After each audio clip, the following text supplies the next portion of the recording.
Kasi ano, dapat gawa muna before ano talaga kasi Ano ka naman yan?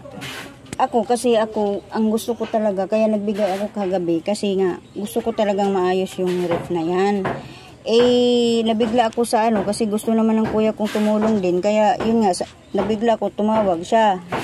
Eh, nung pagkasabi mo na kung mag-down ako, eh dapat nga hindi kong tuusin eh. Kasi dapat kung gagawa ka, kasi marami ditong naglalako eh. Ayos-ayos, may mga dalang mga gamit naman sila. Eh yun, nagtiwala kasi ako kahit sa... Kahit $100 lang, pamasahe ko na. Pakuhain ko na lang yung gamit to sa ano. Dapat hindi kuya, dapat pagka ganyan, kung ikaw manggagawa, dapat ikaw, alam mo yan, dapat may dala ka ng gamit, hindi pwede yung ano. Ano doon sa aircon na nabili ko na 1.4 pala to. Kaya nga pinuntahan ko dito. Eh ganito nga kuya, kaya nga diba dapat kaya tiningnan mo nga diba kung magkano ano. Alam mo naman kung magkano gagastusin. Dapat ano. Pala sa aircon. Kahit $100 ate. Hindi, bakit bumili ka sa aircon? Eh hindi ba nag-down si Hindi ba nag-down si Manoy sa'yo? Yung sa ano, yung sa pyesa niya lang. Pyesa niya lang. Pyesa. Hindi, alangan naman ako magsasaper eh. Alam mo namang ano, alam mo naman. Yung lang nung sa'yo.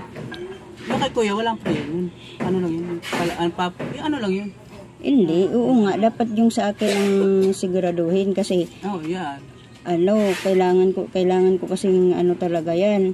Eh kung dapat nga, hindi nga dapat ako nag-down eh kasi dapat gawa muna before ano eh. Kagaya nung kay tatay, kinuha nga ni tatay yan eh. Marami ko sa pera yun. Eh kahit na, eh syempre pag gagawa ka, alam mo na may pangpuhunan ka talaga. Kasi ano, magtiwala ako eh. Magtitiwala ako eh, kaya nga nagbigay ako. Sige te. Tama na ako, tukain ko yung ano. Pasensya na talaga eh. Paano yan? Maano ba yan? Gagawin natin yun. Kaya nga, sana nga. Kasi ako talaga, magbibigay talaga naman ako ng pambayad. O ihiraman ko yan sa ate ko. Tapos tingnan natin luma doon pag ano, bibilhin ko doon. Ibibinta ko talaga yun. Bala ko nga, i-junk shop na yun. Kaso lang naawa kasi ako pag sa junk shop ibibinta. Kasi sinachop-chop nila, kukunin lang nila yung makina lang. Eh yun, ang ganda pa ng makina lang. Kung tutuusin talaga. Bala ko nga sana ibinta kay tatay yun eh. Kaso lang, wala nga masakyan. Kahit sige tatay, pero na ako. Punta na ako doon, kusa ko pero doon. Kuya talaga. Punta ka na lang dun sa kuya ko kasi gawin mo na lang yung aircon niya. Gawin mo na yung aircon niya kasi babayaran ka naman yun. Wala na kong sahi. Eh, ito nga mga kapatid ko, naglalakad lang yan papunta dun sa kuya ko. Yung videohin ko, naglalakad lang yan sila dun. Doon? Oo. Totoo yan kasi nag-exercise yan siya kasi hindi pa naoperahan yung kamay niya.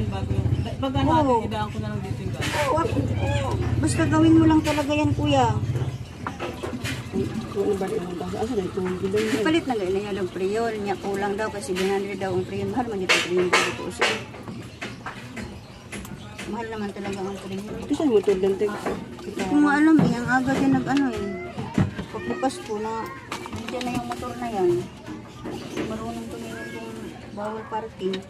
Ito mo, ano talaga, ano